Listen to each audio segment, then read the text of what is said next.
an Unspoiled Network podcast.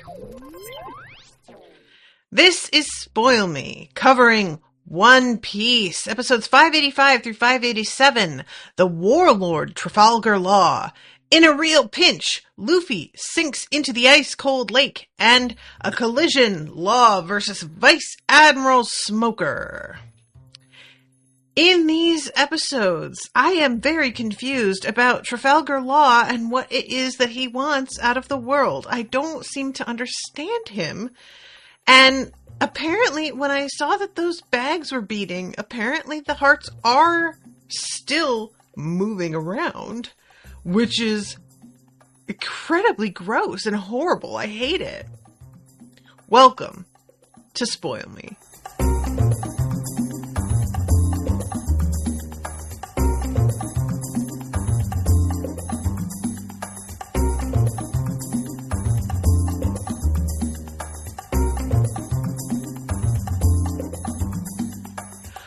Welcome to the show, everyone. I am Natasha. Thank you very much to Florian for commissioning this episode. And Florian is here in the chat. Delighted. You guys, I am really, I don't know what to make of this dude, Trafalgar Law. He is so, I don't want to say inconsistent because I don't think that's necessarily true. I think if you know what it is that he's trying to accomplish, or whatever, that probably his actions are much more consistent than they seem once you have that kind of through line to them all. But from where I sit, and I didn't really get into this last episode because I was trying to just cover the plot beats and stuff, but I genuinely didn't know what to make of the fact that he is evidently here and working for is strong, with, apparently, this Caesar clown character. It's, Trafalgar is somebody that has confused me from day one, and he helped get Luffy up out of there, which made me feel like he was maybe a decent guy, but now he is ruling. I keep using words that are way too strong. Now he is in league with somebody who is kidnapping children. And I feel as if the response that he has to seeing everybody who is trying to exit the building is genuine surprise. It feels for me as if he didn't know the kids were there. But I'm not sure if I'm giving him too much credit, if it's really more that he didn't expect for them to be out here blowing up his spot when he tried to claim that he was alone in the building. It may be as simple as that, it may just be that he felt really awkward about the whole thing, but there was something, I just don't see how Caesar Clown manages to keep the secret from him. Trafalgar Law is somebody who I would expect, if he is involved with a person to the degree that he is trying to keep this whole place and Caesar Clown himself a secret, which is what it seems like he is trying to do.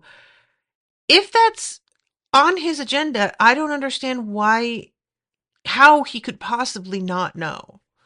You know what I'm saying? It feels like it has to be something that he is in on, but I would not have pegged him as somebody who would go in with an ally on something this sketchy.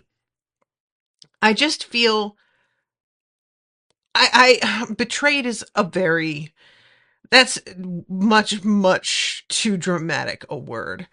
But I guess I feel a little bit unnerved at the fact that I thought I understood a little bit more what his deal was. And evidently I'm just super wrong about that. Or what's going on with the children isn't as terrible as it seems to be.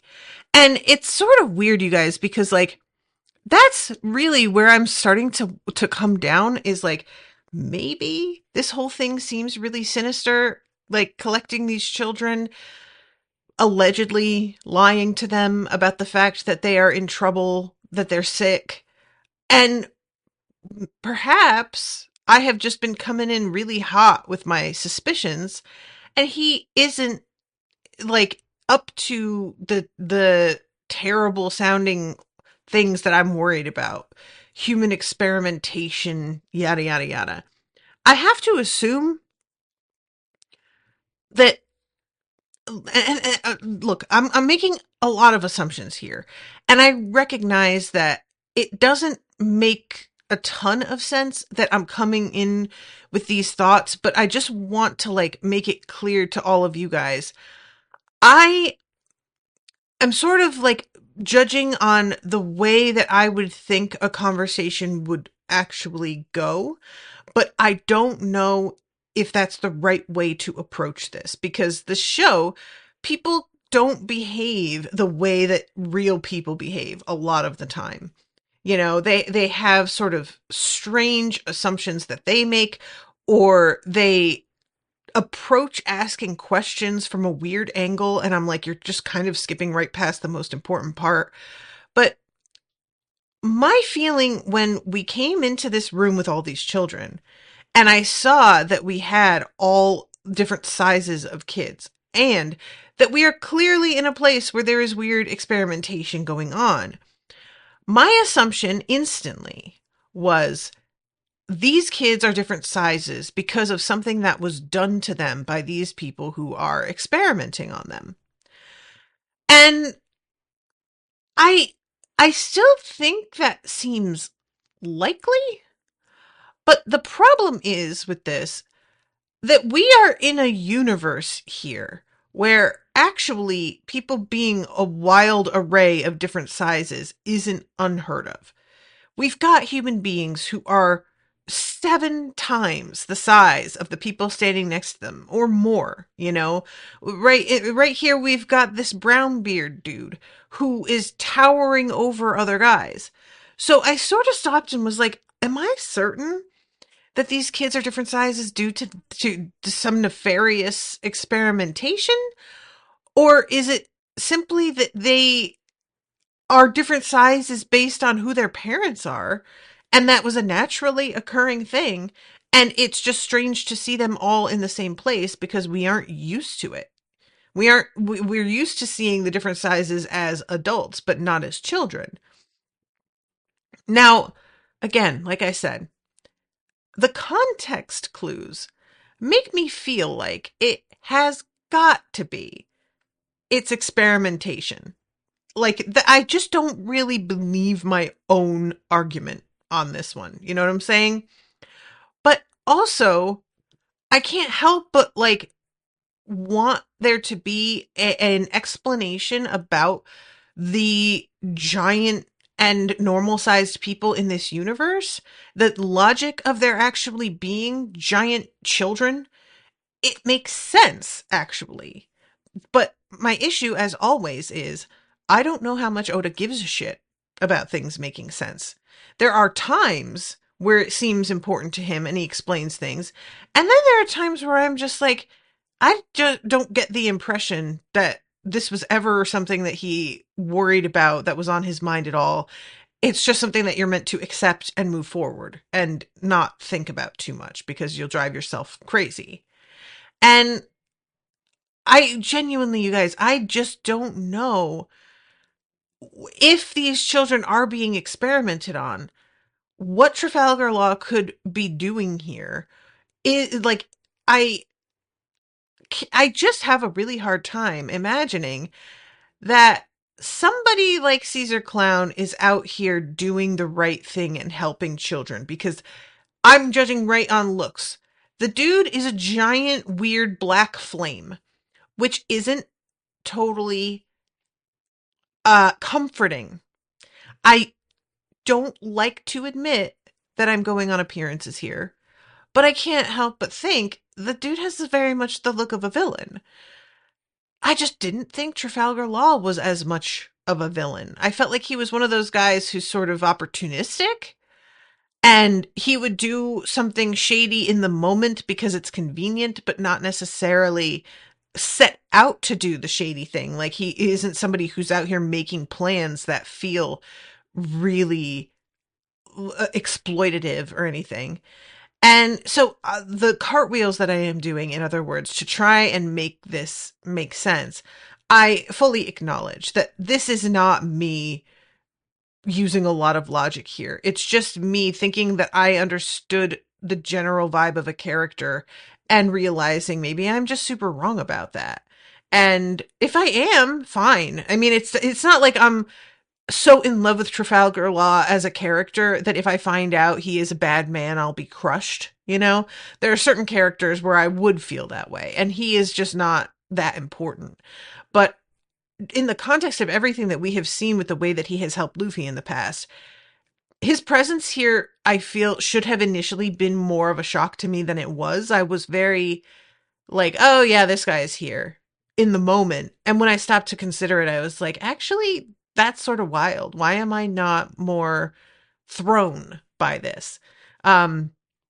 So anyway, I just wanted to address all of that out of the gate because this next 3 episodes have a lot to do with Trafalgar Law.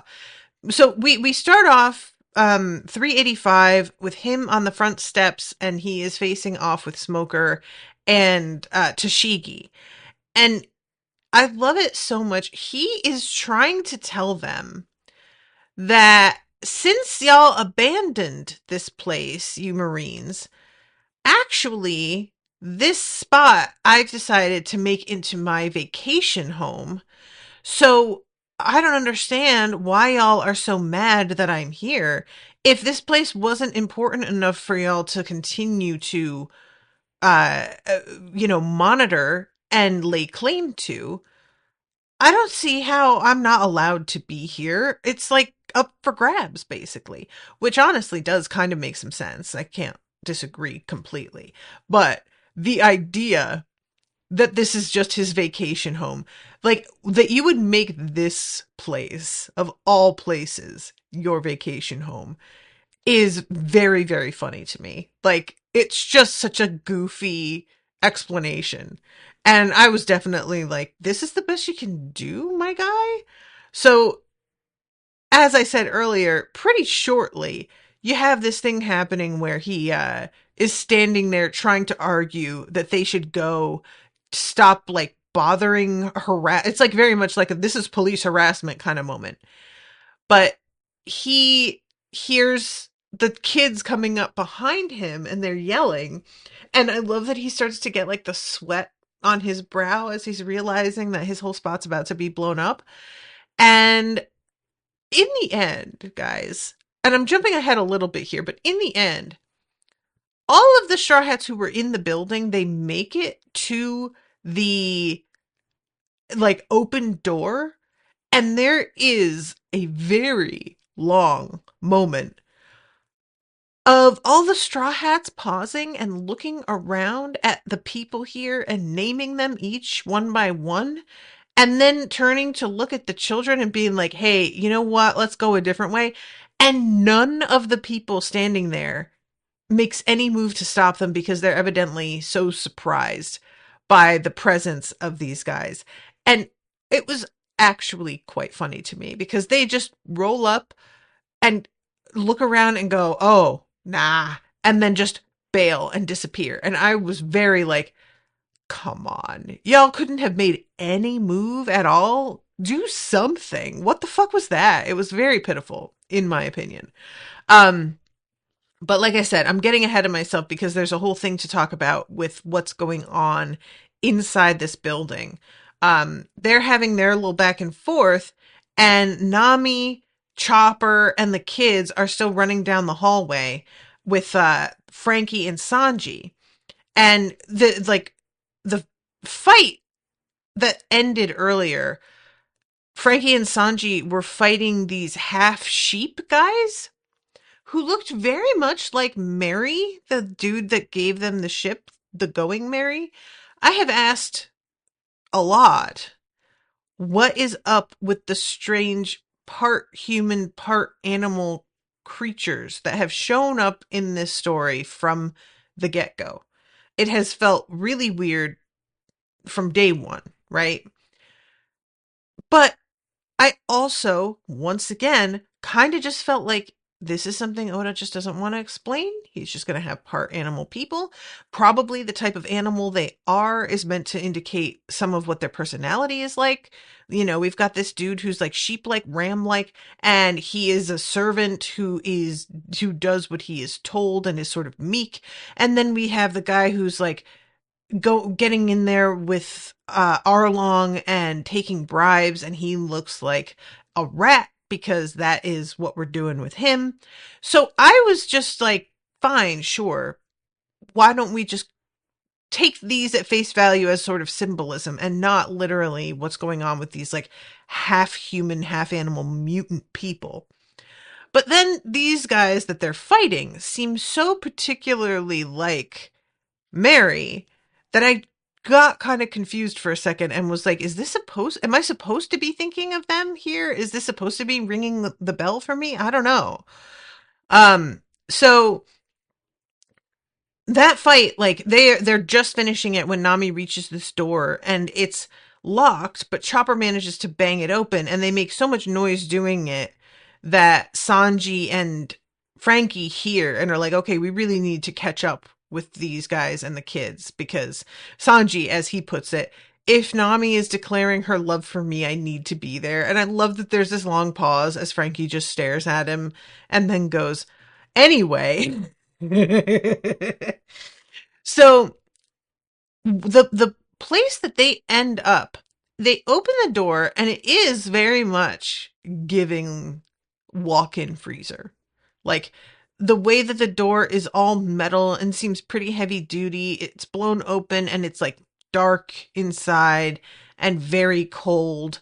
It really was like, are you guys going to go in there and cry about the mean customer that you just had? Because I think that's what this room is meant for. There was a sign. If you haven't worked in food service, I'm sure that you have something that like was sort of equivalent, but food service, the walk-in is where you go when you're like either really pissed and you need to punch something, or you are extremely upset and you need somewhere private to cry and you can't get to like a bathroom because that's too far. You have to take a really short moment to go in back, get your cry out and go back up front. There's no time for like a full-on bathroom break. And I mean, I can't count the number of times I have gone into a walk-in to cry. And also one time I went in and I punched the wall and I was so furious that day. And I punched the wall and I came out from in back and it was like weirdly quiet. And there were customers sort of wandering, but like with furtive glances in our direction. And my colleague, Nicole, who was behind the counter waiting for me to come back, was looking at me really weird. And I was like, what? I didn't feel like I should be getting this look unless they knew I had been back there punching walls and they shouldn't know that. And she was like, what did you just do? And I said, I went back there and repeatedly punched the walk-in freezer on the inside wall. And she was like, oh, because we could hear it out here. That pounding sound was like echoing through the whole cafe. Everybody heard it. And I was just so like, oh God, even my private moment of rage wasn't really private. But anyway, what we find out is that there are people frozen in these walls. I have no theories on this. The people that are frozen in here are all in like black and white stripes, like prisoner, like jumpsuit court sort of things. And I can't tell if it's supposed to be that they are escaped prisoners from somewhere else that were wearing this uniform. Like I keep thinking about Impel Down, or if it's just that sort of cartoon language where these people were prisoners of this place and were given the black and white jumpsuits the way that you would do with any um just the shorthand for, oh, these people are prisoners, is to put them in black and white jumpsuits even if that really doesn't feel necessary to the location. You know what I'm saying? And I was looking at the faces as the camera sort of pans around, and I didn't recognize anybody in particular. All of the faces are grimacing in a way that seems quite aggressive, but I'm not sure if it's just that they felt pain when they were being covered in ice, if this is something that, like, were they dead already? Are they alive? There's also a giant dude underneath that's got a really aged face, sort of longish hair, and like a mustache. And he is underneath the floor right under Chopper's feet. And that dude is absolutely huge. Um, so understandably, the kids are just sort of like, yeah, we would really like to not go through there actually. But the like only it's really the only way out that they can think of, because one of the kids recognizes that we came through this way when they took me. So it's a guarantee that where they're heading, there's an exit, and they aren't going to turn back just because of this, which on the one hand, I do respect. And on the other hand, I'm just like, I don't know, guys, maybe don't. We have a brief moment back with Sanji and Franky where there's like an argument with this disembodied head. He's ordering Sanji around, and Sanji is trying to act like, I don't want to put up with this anymore. But Franky's like, well, then why did you bring him? You could have just left the head behind. Eventually, they carry him off. It's kind of a nothing scene. So then we go over to Brownbeard, and we've got the Straw Hats that are trying to cross this weird lake sea. We find out that it is like an actual seawater, which is bad news for Luffy. Also, the fact that it's seawater means that there are sharks in here because the water just like poured in from outside.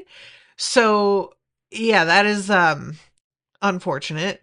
But I was when I first saw Brownbeard, you guys, he looked familiar to me, but there are a lot of designs in this universe that can feel sort of similar to each other.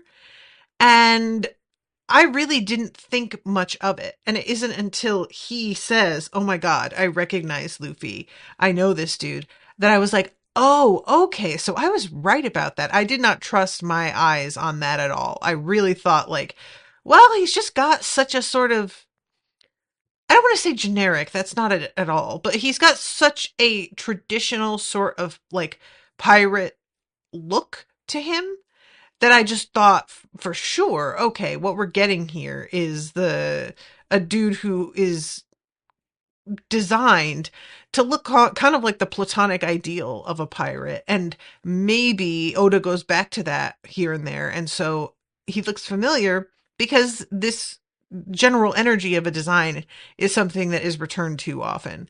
But no, he is familiar with Luffy and actually starts to realize a little bit too late into this encounter that he should not have started this ship because he is not ready. We'll go back to Brook very briefly. Brook is like, he winds up the situation, he winds up catching back up with the rest of his friends. Well, I say the rest of them, just the Straw Hats that are like out on the water right now, because he has run away from the samurai and it seems has gotten closer to that lake. But the samurai's like, it's just his torso. Brook is running from him. Eventually he stops and is like, well, all right, fine. I will face you. And he turns around. The torso isn't there. And then he sees it like rolling past, and it just tumbles down the hill into I think into the ocean. It's unclear. He definitely is heading towards the water. But Brook just sort of, after having finally stopped and been like, you know what? I am going to handle this dude. It was very funny that it's taken completely out of his hands. Also, I had forgotten to mention the last time, even though I am kind of like frustrated with the fact that I'm meant to be like Brooks seems so worried about this guy coming at him, even though I've seen Brooks' head literally chopped off and it didn't phase him one bit. But one thing that I thought was fun that I forgot to mention is that he is very indignant because this torso he is interpreting as being a ghost. And so Brooke is very much like, um, we're both undead. We should be on the same side. I can't believe that you would come at me with this sort of energy. This is really rude. Like, please, sir, have a little bit of camaraderie with me. We are in this together. And I did think that was very funny. This sort of like this assumption of us being on the same side here. Like, Brooke, for what reason would you ever think this? Anyway, okay. So I have to pick up the pace here because I'm like half an hour in and I haven't even really quite gotten past the first episode of the three. But I've talked about a lot of it sort of in bits and pieces already. But the I forgot about the fact that when they come out of the tunnel behind Trafalgar Law, that Luffy can't resist being like, "Oh, Tashi, looking good." I was just like, "Oh my god." So when they turn around and bail, Trafalgar Law is just like, I didn't know these people were here, but if you guys aren't going to leave this alone, y'all are trying to come in here and track them down. I am going to have to do what I have to do to stop you. And this is when Trafalgar does his thing where he creates that dome. I have a very hard time keeping track of the powers that people have. So this is something where it feels almost like, isn't that a little bit too much power? Because he is able to basically like create a space in which he controls literally everything. And that is awfully OP. I'm just saying. Um, and so we get to see that again, and it was just a good refresher for me because I had forgotten, but I don't remember if we had known about the fact that he could like slice up into pieces. I completely, if we did know this, had put it out of my mind. And so that explains how the heart is still beating later when he spoiler alert, he winds up taking Smoker's heart. All the pieces that he has divided like the samurai in, those are still alive and functioning and talking and moving around. So I should have kind of realized that if he cuts out parts, they're all still going to function. It's not going to be the way it would be if you actually cut parts out of somebody. It's the whole way that this works is that you're really dividing them up, but that's the only effect. And it doesn't seem like it has any impact on their health or life at all. But I feel like potentially it could, and that it's just this step doesn't, but he takes your heart and is holding it with the implicit threat, I could do anything I want to this, and that's the end of your life. So wherever you are, I have ultimate control over you. Not in a way that like he is able to body control them or anything, but he has leverage, Um, so yeah, this is a very terrifying thing that, like I said, I don't remember having seen from him before, but it may just be that I forgot. Uh, and he has to do his like very impressive thing where after the dome, he like lifts everything, including their ship, into the air. And I just felt so bad for them because this is just unfair. We're trying to get them to leave this place. And then he's like, well, if you can't leave because you have seen shit that you're going to report back on, I guess I may as well just make it so that you have no way to get off of this island. And Tashigi is like, all right, well, I'm going in on this. I'm going to fucking fight this guy. And Smoker tries to tell her, you are not up for it. I'm sorry, girl. I'm not trying to be disrespectful. And this is me ad-libbing here, but this is the vibe I get from him. It's just like, I know what he's capable of. and you are just not at his level. I don't want you to get hurt. So please don't start some shit that you can't finish. But she does not listen to him. And I said last episode that I was kind of not really feeling Tashigi too much. And I was not totally sure where that was coming from. I felt like, is it that her voice actress isn't really giving, or is it the character herself? And I still haven't really decided, but this moment for me was one where I really was sort of doubling down on like, okay, yeah, she's annoying. Because the fact that she is so ready to fight, I understand that this is actually true to a lot of characters that we have seen. Translate a lot of male characters, because there are so few women fighters in this world. Especially like actual weapon fighters. There are women who fight, but they don't often, they have like devil fruit powers oftentimes. They're not people who are sword fighting like this. But the fact that she just utterly ignores Smoker and goes in like this, I was just sort of like, girl, are you fucking... She is somebody who is sort of painted a lot of the time as, I thought anyway, really focused on her duty.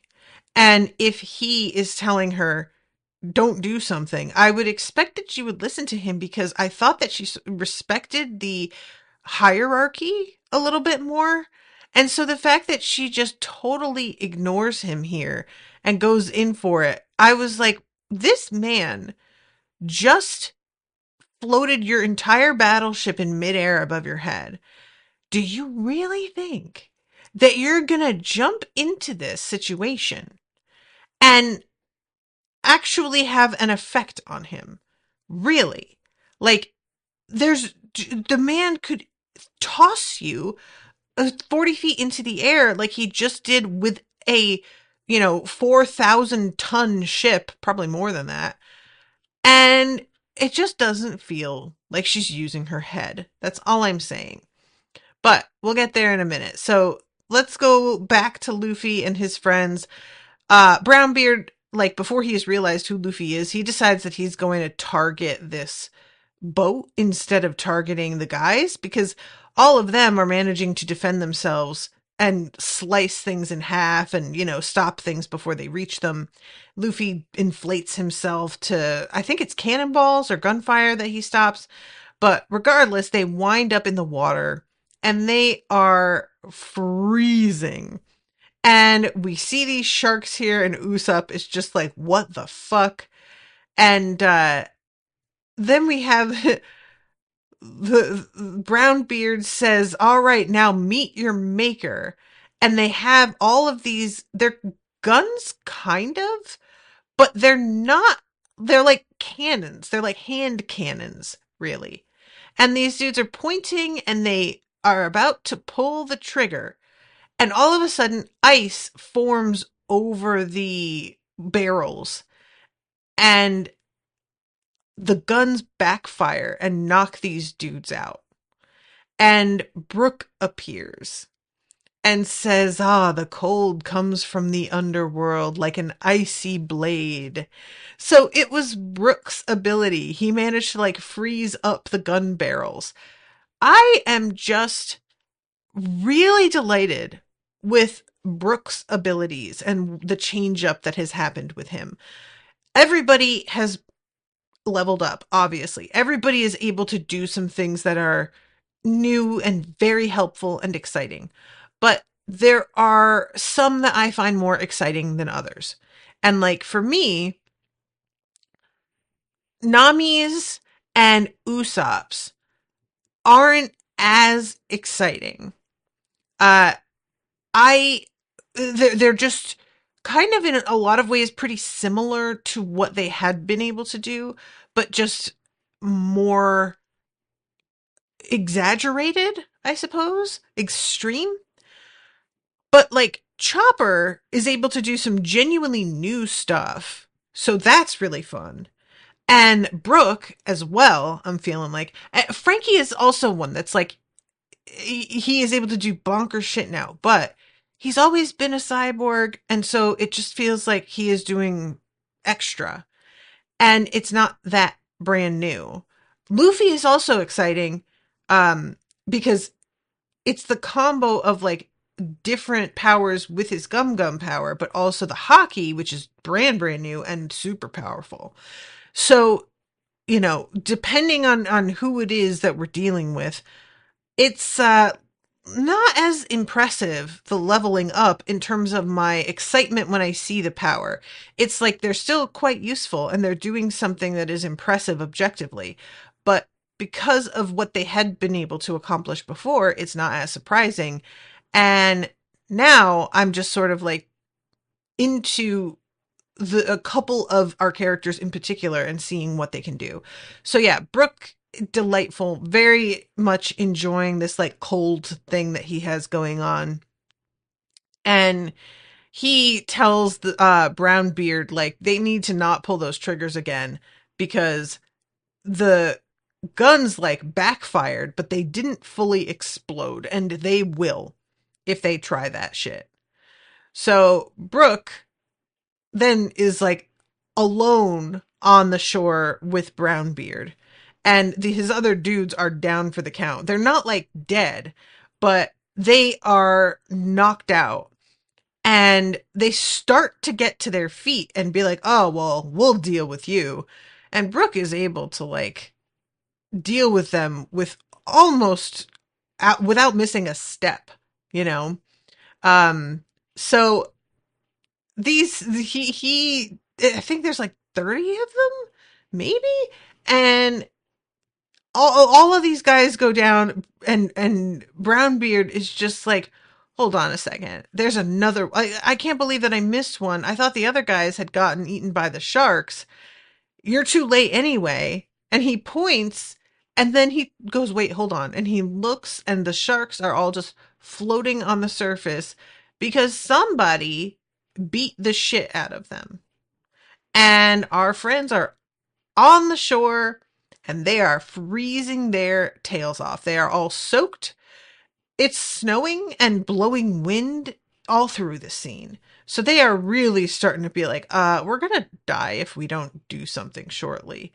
Which is when they begin to pick out who amongst Brownbeard's crew they're going to take out because they need their fucking overcoats and whatnot in order to survive. And I really do enjoy them all picking who they're going to take from. Like they're in a little shop. And this is when Brownbeard recognizes Luffy and is just like, oh shit, this guy has a huge bounty. I shouldn't have started this. And all of the centaurs are just like, oh my god, he's gonna kill us all. And they turn and they start to leave. And Robin uses her power to hold all of them in place. And I did feel kind of bad for them in a way because, like, even though they're the antagonists to our people right now, it seems like they're looking for a swordsman because there's a legit grievance there and they just made a mistake. And it's an honest mistake. I could see looking at Zoro with 3 swords that he's carrying and being like, that man is a swordsman. He is a samurai. But yeah, the the look on Brownbeard's face when he realizes his mistake, he just yells, please don't hurt me. And I was like, ah, dude, have a little dignity. So going back inside the building, we have the kids running in the opposite direction with the rest of the Straw Hats here. And I should mention that there is like a conversation that's been happening inside with Caesar Clown. He is talking to first Trafalgar Law about making sure that they don't see anything. And then eventually he finds out that they saw all of the children and is going, all right, well, the jig is up, that is completely over now. We are going to have to figure out a whole new way to deal with this problem.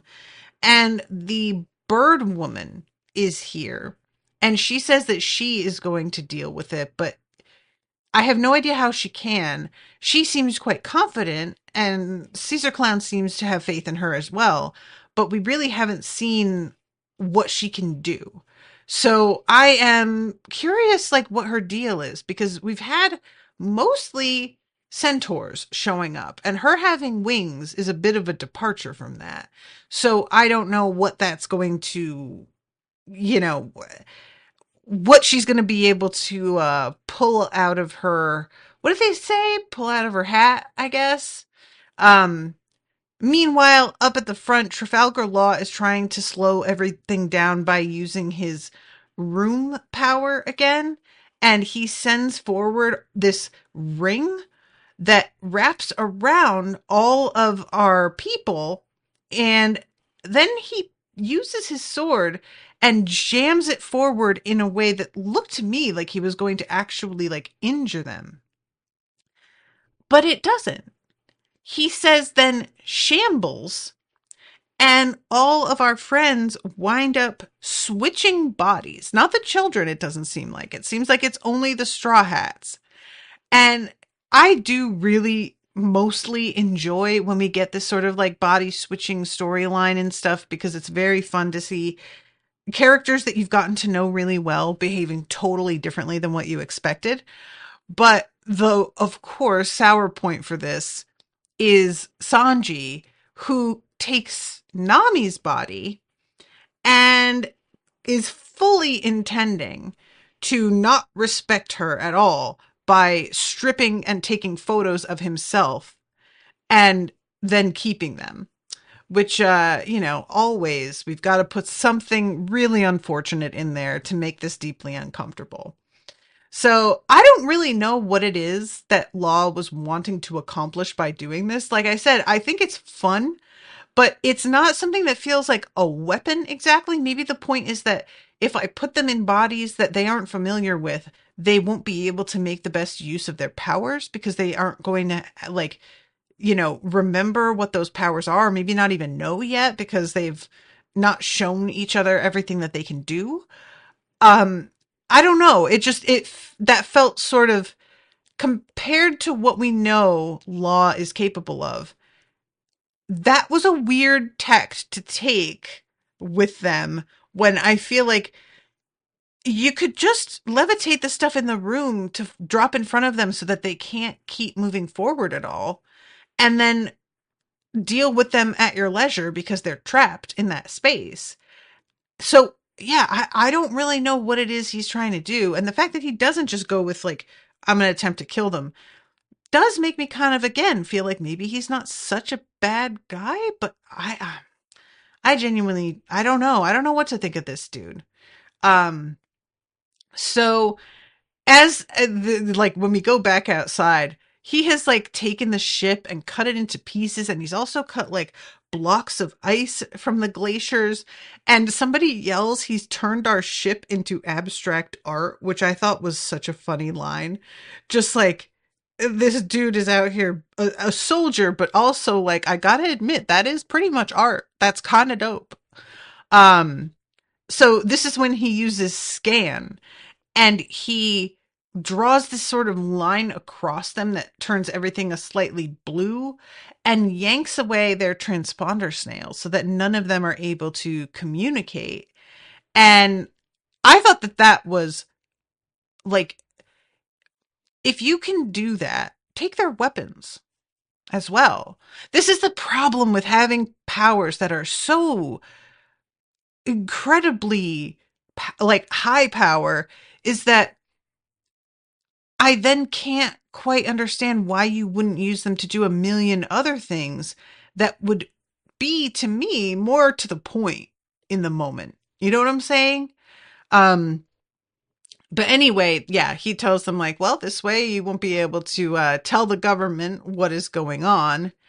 And Smoker finally is like, all right, you know what? You've pushed it too far. I know you're a warlord, but I am going to fucking deal with you.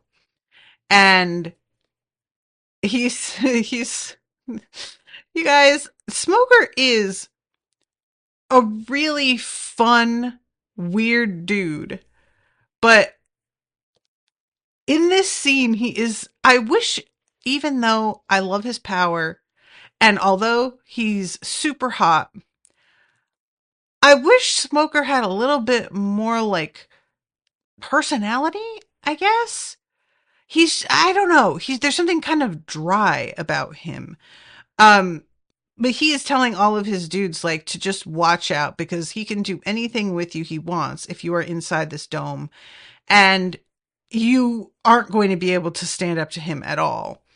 This is when Tashigi goes in with her like to fight and ignores him.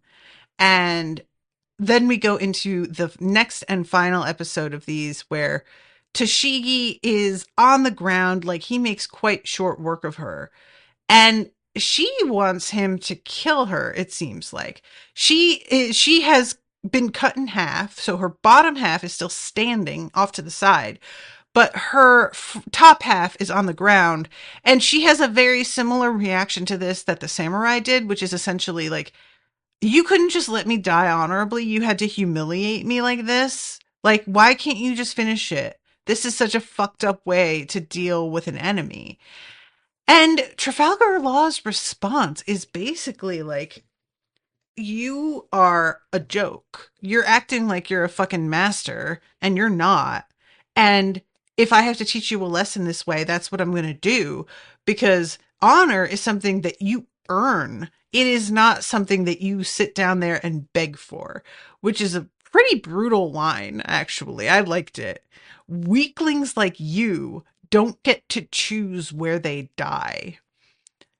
Ah, I love it. I love it. Like, it's not, I don't love it because like I don't hate Tashigi so much that I just want her to die. I've just sort of realized that I don't enjoy her as much as I want to. But it just, like, weaklings don't get to decide where they die is actually kind of deeply true in a way that I hadn't considered. So she like again tries to come at him just as a torso, and I was like, girl, what do you even think you're gonna manage to do? And he is about to like level a blow at her and gets interrupted by Smoker, with his weird weapon that I'm not sure. It's like a double bladed kind of weird. I don't even know what to call this thing because it's sort of like a halberd, I guess. I am. It's like a pike, but it forks at the end in a way that's reminiscent of a trident, but that's got three, thus tri. So is this a duodent when it's just two prongs? And yeah, Smoker is saying to him, like, all right, if you want to play like this, then let's do this. And for a second, he does seem to like get the drop on him because he's turning into smoke and it makes him impossible to actually like hit. He has Trafalgar by the throat and has him on the ground. And, he almost manages to take his head off, and the two of them like go at it for a little bit here. But like I said, in the end, it does not go well for Smoker because his heart is removed in a tidy little cube and just tossed from hand to hand in the most casual and demeaning way by Trafalgar. So the centaurs are getting back to their feet on the other side of the island with their clothes gone. And Luffy's friends, they're all tucked up in not just coats, but they've also got like earmuffs and stuff. It's kind of great. Um, and Luffy is riding on Brownbeard's shoulders and making him like bring them, which is kind of genius. He calls him a weird name. He calls him like Crocosaur, something like that. Hold on, let me see where, because I think it'll say in the Crocator. You still don't want to tell me where the rest of my crew is at? And he says, "Keep dreaming, but you're not going to get a word out of me." And Luffy says, well, where are they? We got to get to that big building before somebody gets hurt. And he says, like, me or my crew you robbed, you're nothing but a bunch of thugs. And I was just like, dude, you came out here just like aggro AF instantly, which Zoro is very quick to point out. He's like, we were just trying to sail across the lake, and you guys decided to try and sink our boat and accuse us of shit we didn't have anything to do with. And the fact that they have utilized him as a transportation device, like I said, I think this is genius. I just absolutely love this. It didn't even occur to me to handle it this way. And it is like the idea of having this guy with them when things get straightened out is probably great, because they'll have a really big scary dude to throw in with them against whoever it is that they are going to face. Perhaps even he will recognize some of the children. Like, I don't know.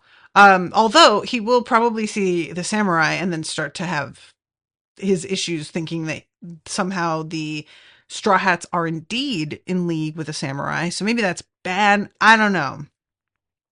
But anyway, sorry, we have that moment with Caesar Clown talking to the bird woman, the green bird woman, and I can't remember what her name is because it came up at one point.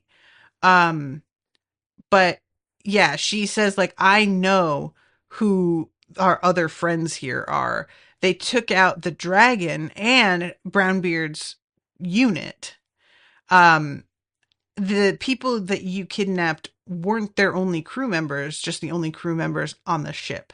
The rest had already set off to the burning lands. They've since crossed the lake. Imagine they'll be here any minute now. And, oh, Monet. That's her name. Monet. At least we know who we're dealing with. You see, there's no doubting it's them. And she holds up a newspaper with all their faces and their bounties under it. But she seems genuinely like, you don't recognize these guys? Because all that Caesar Clown says is, yeah, those faces are the same faces, I guess. And she's just like, yeah, they're super famous. I can't believe that you haven't heard of them before. They're always out here fucking with the government. Which, you know, considering our standing with them, could work for us. But I feel like they're not going to throw in with us. What we need to do is set them up to look like whatever we've been up to here is actually their doing and their plan. So, yeah, a perfect excuse to wipe out both groups of troublemakers and shift the blame. We may keep our secrets yet. And one of the guys by the door in those hazmat suits is like, yeah, but I don't understand. If we wipe out the Marines, then won't HQ just send more to try and figure out what happened? And Caesar Clown says, not if we control the narrative in advance. And I know someone who can help. And then he just starts laughing. And it's like, the thing he says is call Joker. And I'm just like, wait, really? Are we doing that? Are we having another character that's named after this, like named the same thing as an incredibly famous pop culture comic book character? But I guess, and when she puts her glasses on, Monet, she's got those sort of spirals in them that are the kind of thing that you see in like comics, or not comics, in cartoons, where the lenses spin and they wind up like hypnotizing somebody. And I'm not sure if that's like intended to be what she's going to do with those glasses, or if it's supposed to just be like a sort of style choice, maybe metaphor for the situation that they are in with controlling people. And, you know, I don't know.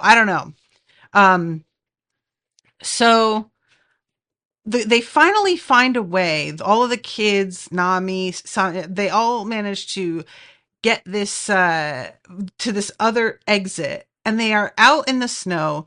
And like I predicted, the kids are in like underclothes, and Nami's still in a bathing suit top. Like, the situation is not great for them weather-wise. They are in a bad spot where if they don't find somewhere to shelter quick, they are going to freeze. Meanwhile, there is so much noise going on with the fight between Smoker and oh my god, Trafalgar. Um, that everybody can hear it. And even Luffy from the other side of the island is wondering if these are his people making all of this racket. Tashigi, meanwhile, she's watching the fight and she has a moment of remembering that Smoker once told her all the warlords are really just pirates and pirates don't fucking change. So I don't care if they are allegedly on our side or not. Like, they're going to do what's good for them always. And don't ever think that we are. So that makes a lot more sense in terms of the reaction that they got when they showed up, because last episode I was sort of like, why is Smoker's crew so afraid of Trafalgar Law when the warlords and the Marines are supposed to be on the same side? And probably Smoker has instilled this understanding in his crew as well, that like, these dudes aren't people that you can trust are going to have your back at any given moment unless you know the whole situation. You can't judge what they're going to do next. And so in the midst of the fight with him and Trafalgar, he keeps asking him, like, what is it that you're even after here? He's trying to understand Law's motivation the same way that I am, because he thinks that it's going to help, like, I think help him figure out how to approach this problem. And potentially, in his mind, I'm sure if he beats Trafalgar, then he'll be able to plan his next move based on that. So let's see. Oh, right. And then the flashback to Smoker talking to her about how everybody's going to be looking for the Straw Hats. I'm putting my pride on the line here. I swear I will crush them in the new world. And Tashigi says it's not enough to just hope to be the best. If we want to fight pirates in the new world, we need true conviction. There's no room for mercy on this battlefield. Not anymore. I didn't really understand this because it's never felt to me like there was much mercy to begin with. Like, the Straw Hats and the occasional person that, like, they run into that decides to join their crew, or who is like a regular human being and not super powerful. Those are the only people that we've ever seen show mercy. And I don't remember if there's something that she's referencing where she showed mercy earlier that I'm forgetting. But for me, it just was like stating something that we already knew and was being demonstrated right now as we saw all of them, fighting each other. So I'm trying to get to the part at the end where he actually takes his heart, because the way he does it is so interesting. He's like utilizing a lot of different, he being Trafalgar. He's got, like, the cubes of ice that he's dropping, pieces of the ship that he's cutting off and, like, throwing at Smoker. And then eventually he gets to this point where he's just yanking spears of rock up through the ground and sort of like trying to impale him. And Smoker, reminder, can actually turn into smoke. So I thought that this was a weird approach because it never hits. Like, this man is made out of an insubstantial material, and so trying to actually hit him feels fruitless because he can just turn into anything. But it works for some reason. He manages to get, like, Smoker in the gut in such a way that Smoker is actually immobilized on a spike of rock. And guys, I don't get how this can be done to him. If his whole thing is turning into smoke, why doesn't he just turn into smoke from there? This was like, I thought the whole point of his, like, power was a certain thing. And then despite that, he is able to be defeated using a kind of weapon that should work on almost anybody. I'd say defeated. He's not entirely defeated, but you know what I'm saying? He's, like, immobilized. He tries to come at Law with his feet, like, up through the ground, which I thought was very funny. But it's like a weird moment of it seeming to have actually stopped him in place. So he gets out of it, and is it that he wanted to like let Law think that this had worked? Was he trying to lull him into a false sense of security? Like, I just don't understand it. Meanwhile, I should mention that Trafalgar Law doesn't know what the fuck Smoker is doing here either. So he is asking him the same questions in a lot of ways that Smoker is asking of Trafalgar, of just like, well, what the fuck are you doing here? What are you after, even? Um, and then we finally have the moment where he says, if you want to get to the bottom of something, then you've got to broaden your horizons or you'll miss the truth. And he uses scalpel. And Smoker has just sort of overstretched himself in a strike aimed at Trafalgar and left his whole front open. And like I said, I guess he just didn't see the strike coming, and so he didn't turn himself to smoke in time. Like, I guess the way his power works is that it's not that he is smoke all the time, it's that he can turn spots to smoke if he sees a blow coming. And if he doesn't, then it behaves like a regular strike on a regular person. Is that what it is? Because otherwise, taking his heart, I don't really know how that could have worked either. But yeah, it's in this little cube of ice, and Law is just like, yeah, thanks for this. All right, well, and it's beating in his hand, and he says, you can beg, but I don't have to tell you a damn thing. And Smoker just drops to the ground, and I'm confused again, because when he cuts people into pieces, they're still functioning, right? They're still like moving around the separate pieces, and the heart is still beating in his hand. But when Smoker goes down, it seems like the taking of his heart has like rendered him unconscious. And I don't really know how that can be when the rest of the body parts are still like fine. Maybe it's just the dramatic ending of the episode, and like next episode, Smoker will get right back up again and still be able to move around and do things. I don't know, but the episode ends with him collapsing and Law just standing over him with his heart beating in his hand. So yeah, pretty intense. All right, guys. Well, I have to wrap this one up. Thank you again so much for listening. Thank you to Florian for commissioning this one. And until next time, toodaloo, motherfuckers.